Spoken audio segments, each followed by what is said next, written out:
ছন্দর মধ্যে 12টা ছন্দ হয়েছে। প্রথম দিন 4টে হয়েছিল, তারপর 6টা। বাকি যে টোটাল 18টা আছে এগুলো আজকে কমপ্লিট হবে। মোটামুটিভাবে এগুলোই প্রিভিয়াস ইয়ার ঘুরে ফিরে এসেছে, এর বাইরেও কিন্তু ছন্দ আছে, তো সেগুলো সচরাচর আসে না। তো এগুলো থেকেই অনেকটা কভার হয়ে যাবে এটা আশা করা যায়, বা তোমরাও প্রিভিয়াস ইয়ার মিলিয়ে দেখতে পারো, এখান থেকেই চলে আসবে। আচ্ছা, তো শালিনী ছন্দ এটা হচ্ছে ত্রিষ্টুপ যে ছন্দ আছে, উত্থব ছন্দে একাদশ অক্ষরাসন্তি, 11টা করে অক্ষর থাকে ত্রিষ্টুপ ছন্দে। এতস্মিং অন্তর্গতম সমবৃত্ত ছন্দ শালিনী, এর মধ্যে অন্তর্গত সমবৃত্ত ছন্দ হচ্ছে শালিনী। ভদন্ত সংরক্ষিত বুত্তদয় গ্রন্থস্য তৃতীয় পরিচ্ছেদে, ভদন্ত সংরক্ষিত বুত্তদয় গ্রন্থের তৃতীয় পরিচ্ছেদে অশ্ব সংযম অদাসী এর সংজ্ঞা দিয়েছেন। বেদস্যে হিমতা তগাবশালিনীচা। এই যে সূত্রের সংজ্ঞাটা আছে, এটা একটু খটোমটো এবং এর মধ্যে একটি নতুন জিনিসও আছে, সেটা হচ্ছে জ্যোতি। আচ্ছা, প্রথমে স্ক্যান করলে বে হচ্ছে গুরু, দ এর পরে শয়ে শয়ে আছে গুরু, একার আছে গুরু, হি এর পরে ময়তয় গুরু, আর এখানে হচ্ছে তা পুনরায় গুরু,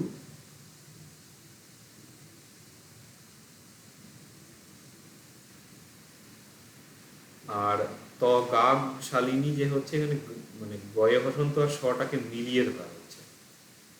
তো এইখানে এই যে ত, এটা একটু সরিয়ে লিখলে ভালো হতো, এই তটা হচ্ছে লঘু, আর গাব সা এইরকমভাবে এটা গুরু হচ্ছে, বা গয়ে আকারের জন্যই গুরু হচ্ছে। আবার সা গুরু, লি লঘু, নি গুরু, সা হচ্ছে পুনরায় গুরু।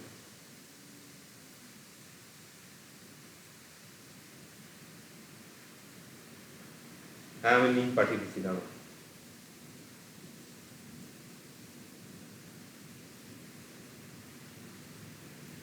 তো এখানে মোটামুটি এগুলো হচ্ছে।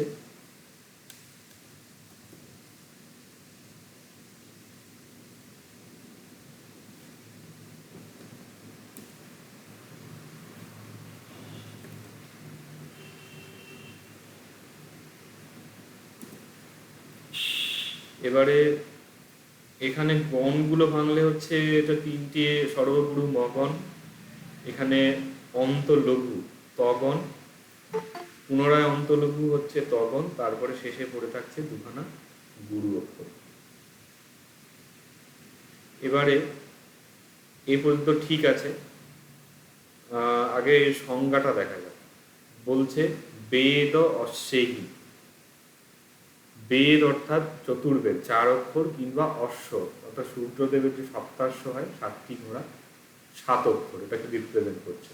তো 4 অথবা 7 অক্ষরের পরে যদি জ্যোতি হয়, বেদ অশ্বেহি, নরেহি মানে মানুষদের থেকে বা মানুষদের পরে, বেদ অশ্বেহি 4 বা 7 অক্ষরের পরে জ্যোতি কথাটা এখানে মেনশন, এটাকে উজ্জ্ব আছে, বুঝে নিতে হবে।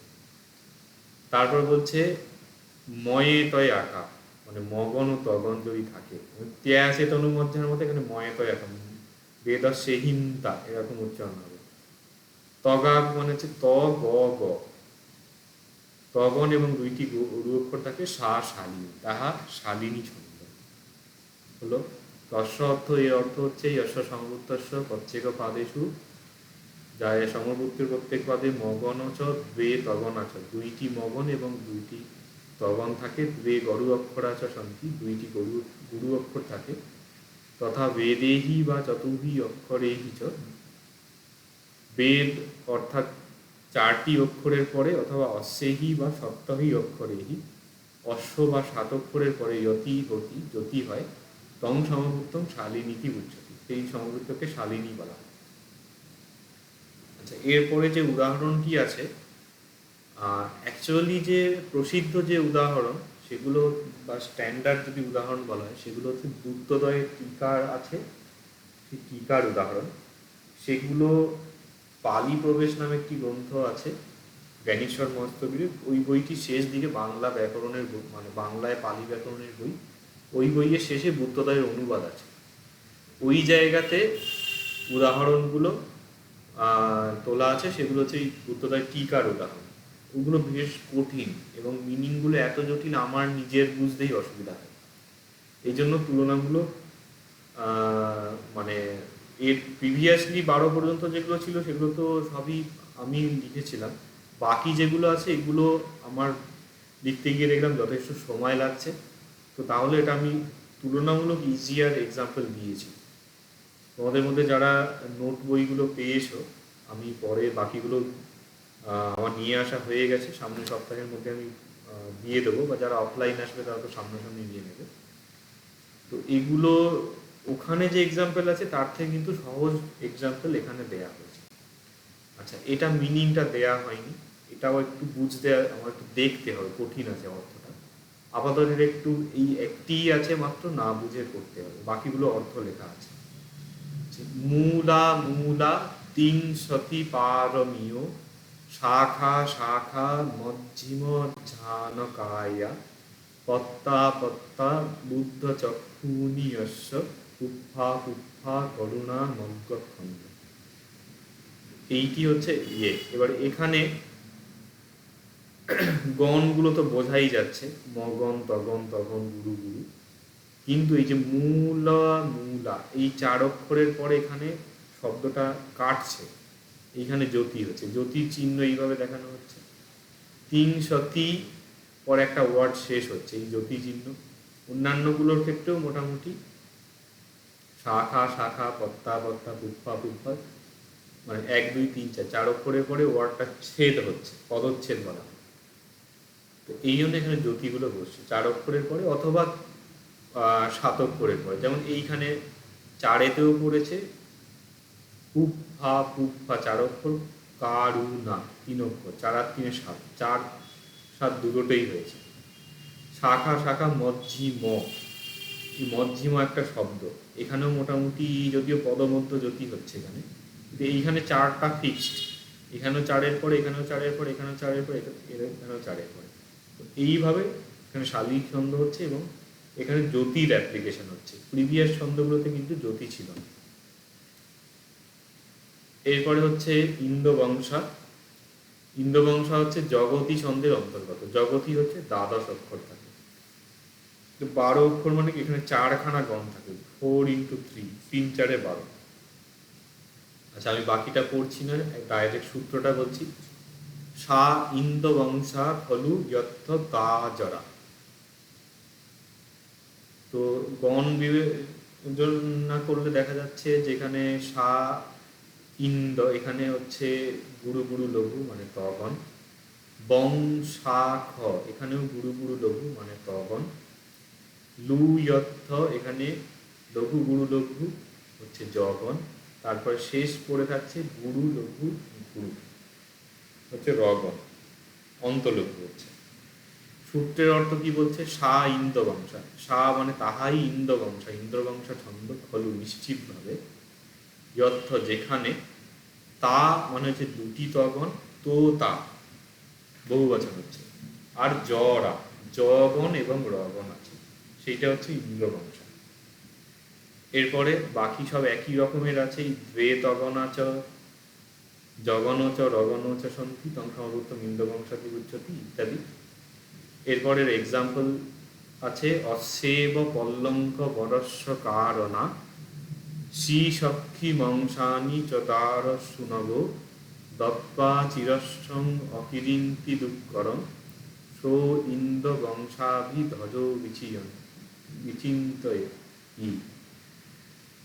অর্থ হচ্ছে অশ্বে, আচ্ছা এটা অশ্ব হবে, অশ্ব এব পল্লঙ্ক বরস্য, এই পর্যঙ্ক শ্রেষ্ঠে, পর্যঙ্ক বা পল্লঙ্ক থেকে বাংলায় যে পালঙ্ক আসছে। যাই হোক, এখানে কিন্তু পালঙ্ক খাট বিছানা বোঝাচ্ছে না, এইটা হচ্ছে বোধি পর্যঙ্ক বলা হয়। বোধি পর্যঙ্ক হচ্ছে ভগবান বুদ্ধ যে আসনে বসে নির্বাণ লাভ করেছিলেন, সেই আসনটিকে বোধি পর্যঙ্ক বলা হয়। অনেক সময় এটাকে বজ্রাসনও বলা হয়, পালিতে বজ্রাসনও হয়। তো অ্যাট প্রেজেন্ট বুদ্ধগয়াতে কিন্তু ওই এটি আছে, মানে সেই শিলাখণ্ড হিসেবে, যেটাকে বজ্রাসন বলে বলা হয়, এবং সেটা ওই বোধিবৃক্ষের সামনে দিকটা, বুদ্ধগয়ার যে মন্দির আছে তার পিছনে মন্দিরের পিছন দিকে হচ্ছে বহির্বৃক্ষ এবং সেখানে বজ্রাসন আছে। সেইটিকে বলছে যে এই যে পর্যঙ্ক শ্রেষ্ঠ, পর্যঙ্ক মানে আসন, শ্রেষ্ঠ আসনের কারণী শীর্ষ অক্ষি মংসানিচর, মস্তক অক্ষি মানে চক্ষু এবং মাংস, দ্বার সুনব, দ্বার এবং শুনু বলে একটি শব্দ হয়, এটি একটু আনকমন ওয়ার্ড। শুনু মানে দীর্ঘ, শুনু মানে হচ্ছে পুত্র, আর দ্বার মানে হচ্ছে স্ত্রী, তাহলে স্ত্রী পুত্র। সুনব হচ্ছে শুনু, ভিক্ষু ভিক্ষব, সাধু সাধব, সেরকম শুনু সুনব এরকম হচ্ছে। দত্পা দান করে চিরস্বং চিরকাল অকিরিন্তি দুঃকরংশ, অকরিন্তি, সরি, অকরিং মানে হচ্ছে আমি করেছিলাম, এটা বোঝায়। অকরি অকরিংসু অকরি অকরিত্থ অকরিং অকরিংহ, অকরিং কি দুঃখ করে, এখানটা মিনিংটা লেখা হয়, মানে আমি ব্র্যাকেটে লিখছি, দুষ্কর কার্য করেছিলাম।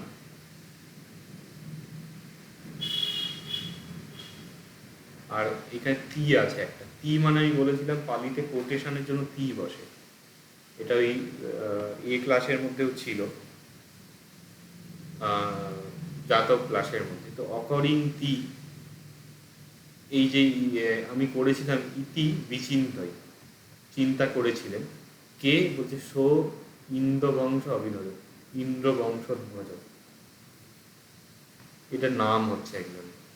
তো তিনি চিন্তা করেছে এই বর্জঙ্ক পরের জন্য আমি সব ত্যাগ করেছিলাম, মানে যে বহি লাভের যে আসন সেইটির জন্যই তিনি সব ত্যাগ করেছেন, এই অর্থ।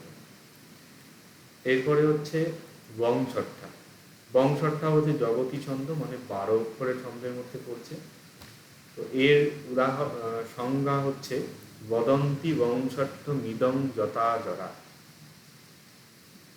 ইজি বদন্তি হচ্ছে এখানে মধ্য গুরু জগন, বংশট্ঠ এটা হচ্ছে অন্তলঘু তগন, নিদং জ এখানে মধ্য গুরু হচ্ছে জগন, যথা জ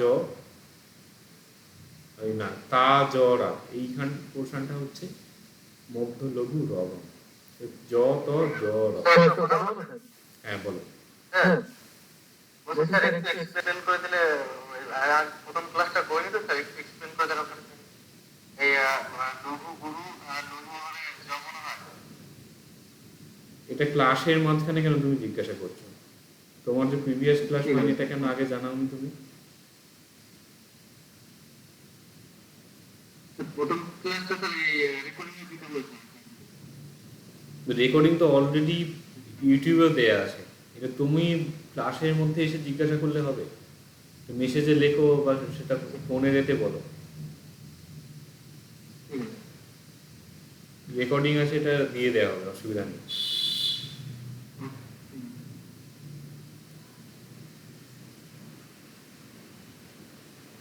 আচ্ছা, এটার গণ বিভাজনগুলো হলো। এবারে হচ্ছে অর্থ যদি দেখা হয়, বদন্তি মানে হচ্ছে ছান্দশিকারা বলেন, কারা বলেন এটা দেয়া নেই, সূত্রের ভাষা সবসময় সংক্ষিপ্ত হয়, সূত্রের মধ্যে সব কথা লেখা হয় না। বদন্তি মানে বলেন, সৌবদতি তে বদন্তি তারা বলে, কারা বলে মানে ছান্দশিকা, যারা ছন্দের অভিজ্ঞ তারা বলেন। বংশর্থম ইদং বা ইদং বংশর্থম, এই শব্দগুলো এদিক ওদিক করা হয়েছে। এই বংশস্থাকে কি তা জগন ও তগন, রা জগন ও রগন বিশিষ্ট, তাহলে ত র এইটাকে পণ্ডিত বা ছান্দশিকরা বংশস্থা বলেন, এটা হলো অর্থ। বদন্তি বংশট্ট মিদং যথা যারা, তো একই রকম আছে অর্থগুলো। এরপরে হচ্ছে এক্সাম্পল, বিশারদং বাদ কথাতিবত্তিনং তিলোক পজ্যোতমশৈহ সাহিনং অশেষ ইয়া বরণ পাহাইনং নমামি সত্তার মনন্ত গোচরম। বিশারদং যিনি বিশারদ, বাদপথ অতিবর্তিনং, বাদ মানে হচ্ছে তর্ক, বাদ বিবাদ বলা হয় তর্ক, বাদপথ অতিবর্তিনম, বিবাদের পথকে যিনি অতিক্রম করেছেন। ত্রিলোক মানে ত্রিলোকের পদ্যতম, ত্রিলোকের যিনি প্রদীপ। অসহ্য সাহীনম, যিনি অসহনীয় বিষয়কেও সহন করতে পারেন। অসহ্য, অসহ্য, এটা অসহ্য মানে অসহ্য থেকে পালিতে অসহ্য হবে। অসহ্য সাহীনম, যিনি অসহ্যকে সহ্য করেন। তার অশেষ মানে সকল, জ্ঞেয়াবরণ, জ্ঞেয় মানে হচ্ছে জ্ঞানের আবরণ। পহায়িনম, পহায়তি বা পহায় এরকম কিছু ক্রিয়াপদ হয়তো তোমরা দেখেছো। বিশেষত পহায় শব্দটা ছিল জিরান্ডের লিস্টে, ছিল ইনিশিয়াল গ্রামার ক্লাসে। তো পহায় মানে হচ্ছে যে পরিত্যাগ করা, তাহলে পহায়িনম মানে যিনি পরিহার করেছেন। তাহলে অশেষ ইয় আবরণ পহায়িনম, যিনি সমস্ত জ্ঞানের আবরণকে পরিত্যাগ করেছেন, যেটার দ্বারা জ্ঞানকে আচ্ছাদিত করে রাখে, জ্ঞান লাভ করতে মানুষ অসমর্থ হয়, সেগুলো তিনি পরিত্যাগ করেছেন। সেই অনন্ত গোচরম, অনন্ত জ্ঞান ও সম্পন্ন। সত্তারও, সত্তা হচ্ছে সত্তা যে শিক্ষক, তাকে নমামি, আমি প্রণাম করি।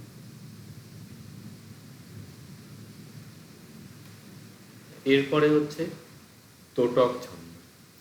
তোটক হচ্ছে জগতির মধ্যে পড়ে, তাহলে 12 অক্ষর হচ্ছে এখানে। এবারে সংজ্ঞাটা দেয়া হয়েছে কি, ইধত টকমম বুধি সে হিমিতম। এই ছন্দটা একটু একটা ফ্লুয়েন্ট একটা ব্যাপার আছে, যে ইধত মানে দুটো লঘুর পর একটা গুরু বসছে, সগণ 4খানা হবে। ইধত টকমম বুধি সে হিমিতম, এই ধরনের। তো সব অন্তগুরু ছন্দ এখানে হচ্ছে। অন্তগুরু হচ্ছে সগণ, তাহলে 1 2 3 4, 4টে সগণ। এটার অর্থ বললে হচ্ছে ইধ মানে হচ্ছে ইহ বা এখানে, মানে এই ছন্দশাস্ত্রে তোটকম, তোটক ছন্দ, অম্বুধি সেই, অম্বুধি মানে হচ্ছে সাগর, একটা 4টি সাগর বা 4টি সগণের দ্বারা। অম্বুধি সেই, স সো সা সংসে মানে একটা সগণ, অনেকগুলো সগণ। সে ন সেই, একটা সগণের দ্বারা, সেই মানে অনেকগুলো সগণের দ্বারা। আর সগণ কটা না, অম্বুধি মানে 4কে রিপ্রেজেন্ট করছে, 4টি সগণের দ্বারা মিতম, পরিমিত। তোটক হচ্ছে 4টি সগণ দ্বারা পরিমিত। তো এখানে তার অর্থ ওরকম বলা হচ্ছে যে চত্তারো সগণা শান্তি, এইখানে কি চত্তারো কথাটি ব্যবহার হচ্ছে। 4টি সগণ যেখানে আছে, তম সমবুত্তম তোটকন্তি বুঝি, তাকে তোটক বলা হয়। এরপরে এক্সাম্পল হচ্ছে শতপুঁয়জ লক্ষণিকং বিয়োজন, এই একটা ছন্দবদ্ধ ব্যাপারটা আসবে। শতপুঁয় জলক্ষল, এটা এর জন্য কাটছে ছন্দটা। শতপুঁয় জলক্ষণিকং বিরজম, এটাকে একটা মুখস্থ করার জন্য একসাথে একটা লিখে নেবে। শতপুঁয়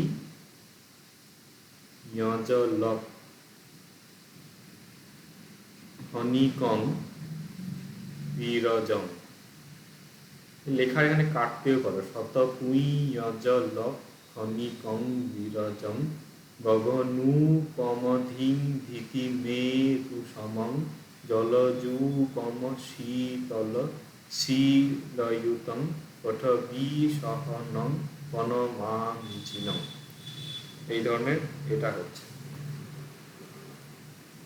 এবার এর অর্থ দেখলে যে শত পুঁয়জ লক্ষণিকম, শত মানে হচ্ছে যার মধ্যে শত, 100, পুণ্যজ লক্ষণ আছে। পুণ্যজ হচ্ছে পুঁয়জ, পুঁয়জ মানে হচ্ছে পুণ্যজনিত, পুণ্যজনিত শত লক্ষণ যার আছে। বিরজং মানে যিনি রজ বা কলুষহীন। গগন উপম ধীম, ধী মানে হচ্ছে ধী বা জ্ঞান, মেধাবী, মেধা যেটা। আর গগন উপমা মানে হচ্ছে গগনের মতন উপমা, মানে গগন আকাশের মতন যার ধী বা জ্ঞান আছে। ধীতি মেরু সমম, ধীতি মানে ধৃতি মানে হচ্ছে ধারণ করা, মানে এটাও জ্ঞানেরই প্রতিশব্দ। যার জ্ঞান হচ্ছে মেরু পর্বত সমান, মেরু সম। মেরু হচ্ছে পৌরাণিক একটি পর্বত বলা হয়, মেরু পর্বতের সমান।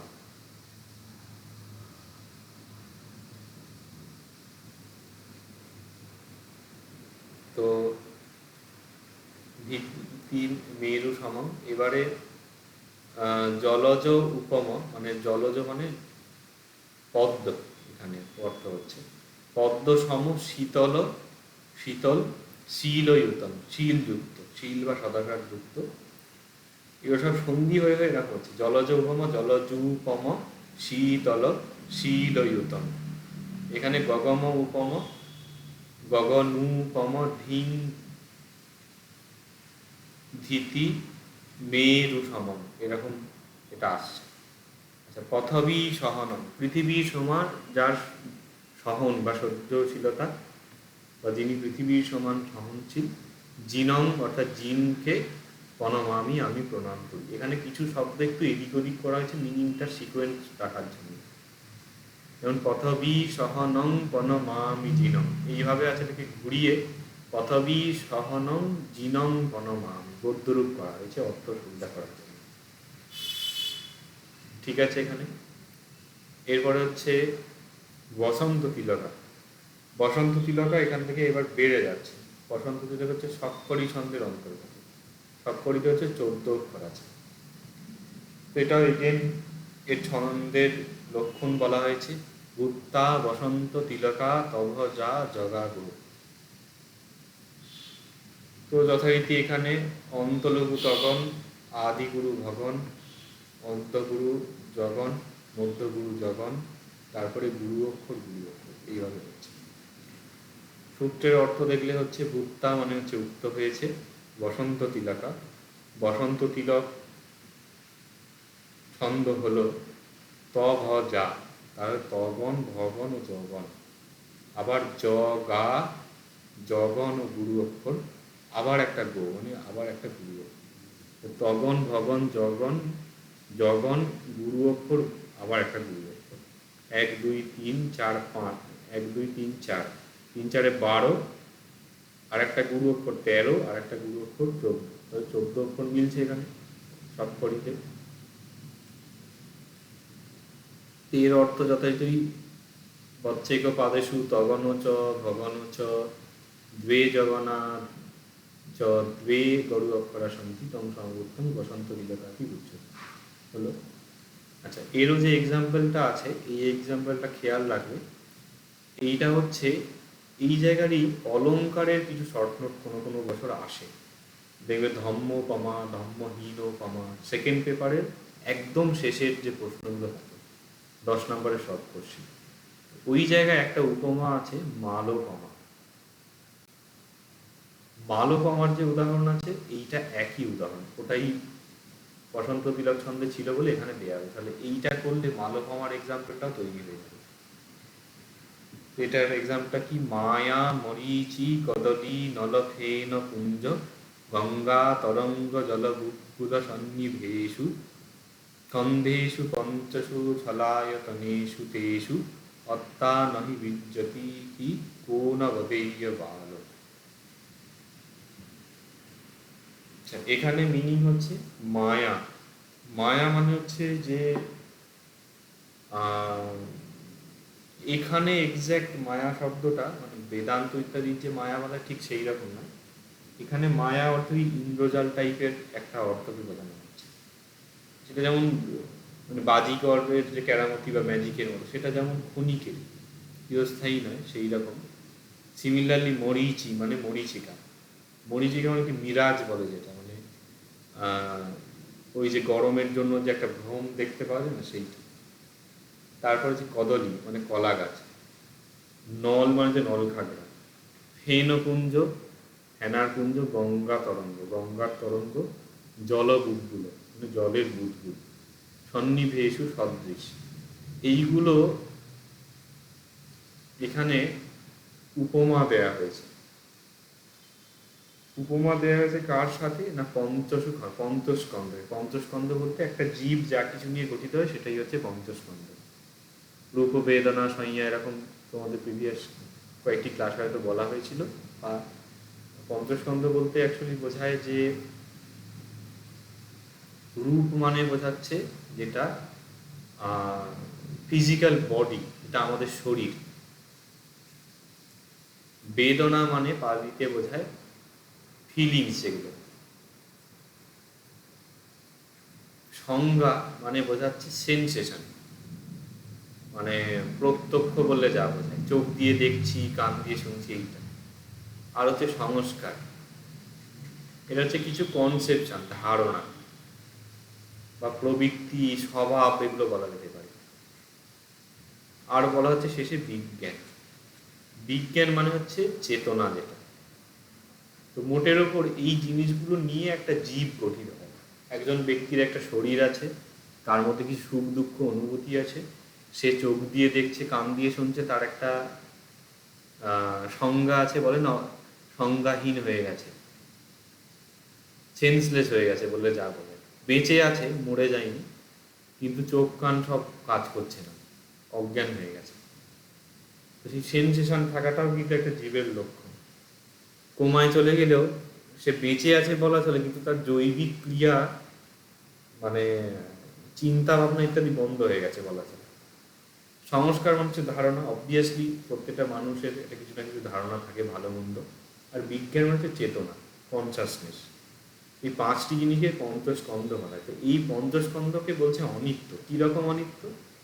মায়ার মতন, মানে ভেলকিবাজির মতন, মরিচিকার মতন। মরিচিকা সামনে গেলেই মরিচিকা কেটে যায়। কদলী মানে কলা গাছ।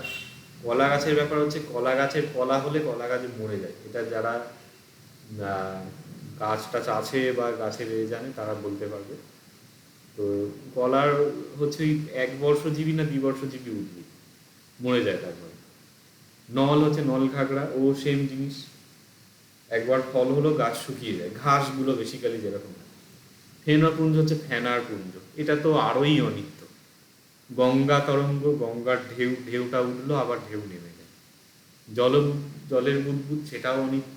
জল থেকে একটা ভুড়ভুড়ি উঠলো, উঠে তারপরে সেটা মানে যেই বাতাসের সংস্পর্শে আছে তখন নষ্ট হয়ে যায়। তো এই রকম অনিত্য পঞ্চস্কন্ধেষু, পঞ্চস্কন্ধের মধ্যে তেষু ছলায়তনে, সেই সরায়তনের মধ্যে। সরায়তন একটা ফিলোসফিক্যাল টার্ম। সরায়তনের মানে বোঝায় 6টা আমাদের ইন্দ্রিয় আছে, চক্ষু, কর্ণ, নাসিকা, জিহ্বা, ত্বক এবং মন।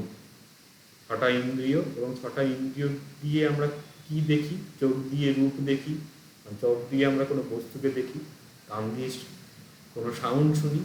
তো প্রত্যেকটা ইন্দ্রিয়ের যে 6টা বিষয়, 6টা ইন্দ্রিয় প্লাস 6টা বিষয়, টোটাল হচ্ছে কি 12টা। এই 12টাকে একটা ইউনিট হিসেবে সরায়তন বলা হয় পালিতে। এই না, এটা মানে আয়তন বলতেই 12টাকে বোঝায়, তার মধ্যে ইন্দ্রিয় 6টা যে আছে সেটাকে 6টি আয়তন। সরায়তন হচ্ছে 6 ইন্দ্রিয়। 6টি যে ইন্দ্রিয় আছে তার মধ্যে অত্তা নহি বিদ্যতি, আত্মা থাকে না। কো বালো ন বলে, কোন মূর্খ এটা বলবেন। মানে এখানে অ্যাকচুয়ালি বলা হয়েছে যে এইগুলোর মধ্যে তো আত্মা বলে কিছু নেই। অ্যাকচুয়ালি বৌদ্ধ ধর্মে যে আত্মার অস্তিত্ব স্বীকার করা হয় না, এবং সেখানে বলছে যে এই যে জিনিসগুলো একটা মানুষের যা কিছু হয় সেগুলো সব তো অনিত্য, তাহলে এগুলোর মধ্যে তো আত্মা বলে কিছু নেই। কোন মূর্খ বলবো যে এখানে কোনো আত্মা নেই? না, আত্মা বলতে জেনারেলি উপনিষদের যে কনসেপশন বলা হয়েছে, এটা শাশ্বত, তার কোনো ক্ষয় ব্যয় নেই। তো সেইটি বৌদ্ধ মতে সেটাকে অস্বীকার করা হয়। তো সেই জায়গাটি এটা বলা হচ্ছে। এটা তেলকটাহ কথা বলে একটি পালি কাব্যগ্রন্থ আছে, তার নাই। এবং এখানে এটাই যে মায়া মরিচি বলে এক পর পর 1 2 3 4 5 6 7 7খানা জিনিসের সঙ্গে কম্পেয়ার করা হয়েছে যে এইগুলো সব অনিত্য। পর পর কম্প্যারিজন আছে বলে এখানে মালও কম হচ্ছে, মানে মালার মতন উপমা, পর পর পর পর স্ট্রিং আকারে উপমাগুলো রাখা হয়েছে। এই হলো এখানে লাস্ট ছন্দ হচ্ছে এখানে মালিনী। মালিনী হচ্ছে অতি সৎকরীর অন্তর্ভুক্ত, তার মানে 15 অক্ষরের ছন্দ। তো এর সংজ্ঞা দেওয়া হয়েছে ন ন ম য় য় ইউতায়ং মালিনী ভোগী সিদ্ধি। 15 অক্ষর বলে একটু বড় হয়ে গেছে। 15 অক্ষর মানে 3 5 15, তার মানে 5খানা গণ হবে। এখানে দেখো ন ন ম সর্বলঘু নগণ, য় য় ইউ সর্বলঘু নগণ, তা ইয়ং মা সর্বগুরু মগণ, লি নি ভো আদি লঘু হচ্ছে ইয়গণ, গি সি হি আবার আদি লঘু, এটা হচ্ছে ইয়গণ। তাহলে ন ন ম য় য়। তো ইয়টা বিন্দু, আমি বলেছিলাম বিন্দু তার যা দেয়া হোক বা না দেয়া হোক খুব একটা সমস্যা নেই। ন ন ম অন্তস্থ জয়ের মতন লিখতে পারো, কিন্তু উচ্চারণটা জ উচ্চারণ করলে কিন্তু মুশকিল। মানে এখানে যদি জ বসিয়ে দাও তাহলে কিন্তু জগণ হচ্ছে এইটা, লঘু গুরু লঘু, মানে এই জায়গাটা এই পজিশনটা ভুল হয়ে যাবে। তো ই উচ্চারণ রাখবে ন ন ম য় য় ইউতায়ং মালিনী ভৌদি সিদ্ধি হলো। এটা হচ্ছে কি দ্বে নগনা মগনো চ দ্বে যগনা চ সন্তি তং সর্বোত্তম মালিনী কি বুঝি, এই হলো। আচ্ছা, এর এক্সাম্পল যেটা আছে, এর এক্সাম্পল অনেক আছে। তার মধ্যে একটা যেমন এর আগে যেটা দেয়া থাকতো কি ছিল ওই অঙ্গটা, সতত বিতত কীর্তিং দস্তগন্ধ প্রদত্তং বিভবিত বিধানং সব্যলোকে কেতু অমিতমতি মনগ্ধং রূপসারং, মাঝে একটা লাইন মনে করছি একটা শব্দ, সুগত মহামুদারং শিরসা নমাম, এরকম একটা ছন্দ ছিল। তাও বেশ ভালো। তবে তুলনামূলক আরেকটা সহজ এখানে আমি এটা খুঁজে বের করেছি, এইটি হয়তো তোমাদের মধ্যে কেউ কেউ শুনে থাকতে পারো। এটা অ্যাকচুয়ালি কিন্তু সংস্কৃতে আছে, শিবমহিমা স্তোত্র বলে একটি শিবের বিষয়ে কে আছে, তার এটারই পালি করা, মানে সংস্কৃত থেকে পালি করা হয়েছে। অসিত গিরি সমং শ্যাত কজ্জলং সিন্ধু পাত্রে সুরবরতরু শাখা লেখনী পত্রমূর্বি লিখতি যদি গৃহীত্বা শারদা সর্বকালম তদপি তব গুণানাম ঈশ সে পারং নয়াতি, এরকম আছে। একটু দু এক জায়গায় ওয়ার্ডগুলো চেঞ্জ করা হয়েছে পালিতে ছন্দটা রাখা এলানোর জন্য। আচ্ছা, পালিটা আমি পড়ছি। অসিত গিরি সমং চে কজ্জলং সিন্ধু পত্তং সুরবর তরু শাখা লেখনী পত্তমুদ্বি লিখতি যদি গহেত্বা শারদা সর্বকালং তমপি তব গুণানাম দেব শেষং ন হতি। অর্থ করলে হবে অসিত গিরিসম, অসিত মানে হচ্ছে কালো, শীত শব্দটার অর্থ হচ্ছে সাদা, যেটা শীত নয় সেটা হচ্ছে অশীত, মানে হচ্ছে কালো। তো অসিত গিরি সমং মানে কৃষ্ণবর্ণের পর্বতের সমান, মানে কালো রঙের পর্বতের মতো, কালো পাহাড় করলে যেমন হয় সেই রকম। চে মানে যদি, কজ্জলম মানে পর্বতের সম কালি হিসাবে যদি থাকে, বা এটা কালি বললেও চলে এখানে, লেখার কালি কজ্জল, বা কাজল শব্দটা আসছে, কাজলও তো কালি এক প্রকারে, যদিও কাজল দিয়ে লেখা হয় না। যেখানে বলছে যে পাহাড়ের মতন কালি রাখে হয়। সিন্ধু পত্তম, সিন্ধু যদি হয় পাত্র, সিন্ধু মানে সমুদ্র, মানে এক পাহাড় কালি সাগরের জলে যদি গোলা হয়। সুর তরু বড় শাখা, দেবলোকের বৃক্ষের শাখা যদি হয় লেখনী মানে কলম হয়।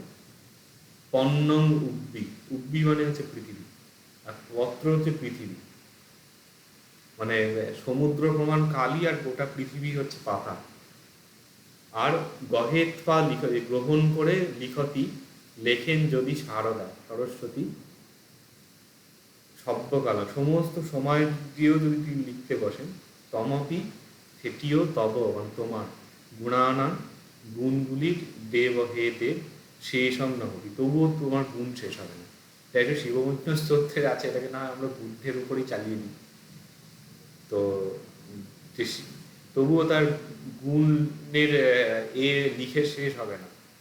এটা একটু ওই অতিশয়োক্তি মতন আছে, কিন্তু এখানে এই ছন্দের এটা ব্যবহার হচ্ছে। আচ্ছা, এখানে তাহলে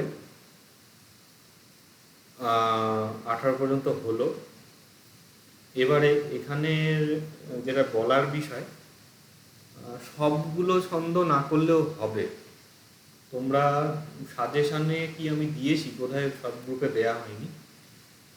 তবে 7-8টা বা 10টা অন্তত করে রাখা ভালো ছন্দ। এটা খুব বেশি সময় সাপেক্ষ নয়। যদি বাই চান্স আনকমন নোট চলে আসে তাহলে কিন্তু মুশকিল। তো তোমরা চেষ্টা করো অন্তত 10টা করার, বা সেরকম হলে 23 সেটগুলো বাদ দিয়ে বাকি টোটাল 18 যতগুলো আছে করে রাখতে পারো। যে 10-এ 10 কিন্তু পাওয়া যায় এটা যদি পুরো ঠিকঠাক লিখতে পারো। আর এটা হলো, এরপরে আমি ছন্দের বড় প্রশ্ন কিছু হয়, মানে 20 নাম্বার যে প্রশ্ন হয় সেগুলো পরের দিন পড়াবো। তো এটার পিডিএফ দিয়ে দেবো, মানে যেটা নতুন আপডেট করা হয়েছে। আর এখান থেকে তোমাদের কিছু প্রশ্ন আছে যে 6টি পড়ানো হলো সেই থেকে।